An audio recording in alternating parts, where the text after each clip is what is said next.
Hello guys, നോക്കിയത് എന്തോ പഴമാണെന്ന് അറിയാമോ? പലയിനം പഴങ്ങളുണ്ട്. ഇതേതാണ്? പാളയംകോടൻ പഴമാണ്. ഇതിൽ നമുക്ക് ഒരുപാട് റെസിപ്പീസ് ഉണ്ടാക്കാം. ജാം ഉണ്ടാക്കാം, അതുപോലെ തന്നെ നമുക്ക് പാളയംകോടൻ പഴം കൊണ്ട് ജാം, പായസം, ഇങ്ങനെയൊക്കെ ഉള്ളതെല്ലാം ഉണ്ടാക്കാം. ഒരുപാട് റെസിപ്പീസ് ഇതിൽ തന്നെ നമുക്ക് ഉണ്ടാക്കാൻ പറ്റുന്നുണ്ട്. ഈ പാളയംകോടൻ പഴത്തിൽ ഞാൻ നോക്കിയ തേൻ ഇങ്ങനെ ആഡ് ചെയ്തിട്ട് ഞാനിത് ഉണ്ടാക്കിയിരിക്കുകയാണ്. ഇതിൽ നെയ്യും കൂടെ കുറച്ച് ആഡ് ചെയ്യണം. എന്നിട്ട് എന്ത് ചെയ്യണം? അത് പതുക്കെ ഇങ്ങനെ ഓരോന്നായിട്ട് കഴിച്ച് നോക്കണം. നല്ല ടേസ്റ്റാണ്.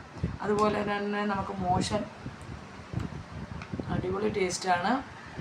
നിങ്ങളൊന്ന് കഴിച്ച് നോക്കണം.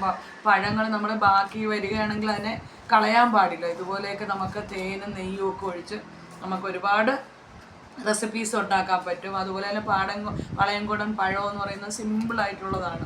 നമുക്ക് മോഷൻ പോകുന്നതിനൊക്കെ പാളയംകോടൻ പഴം വളരെയധികം സഹായിക്കും. എന്ന് പറഞ്ഞിട്ട് നിങ്ങളിത് ഒരുപാട് കഴിക്കരുത്. 1-2 നമുക്ക് കഴിക്കാം, അല്ലാതെ ഒരുപാട് പാളയംകോടൻ പഴമൊന്നും കഴിക്കാൻ പാടില്ല.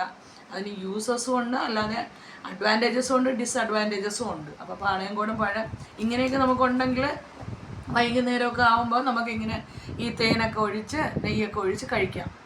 മനസ്സിലായോ? കഴിച്ച് നോക്കണേ നിങ്ങളെല്ലാവരും. എന്നിട്ട് എന്നോട് പറയണേ. Like, share and subscribe.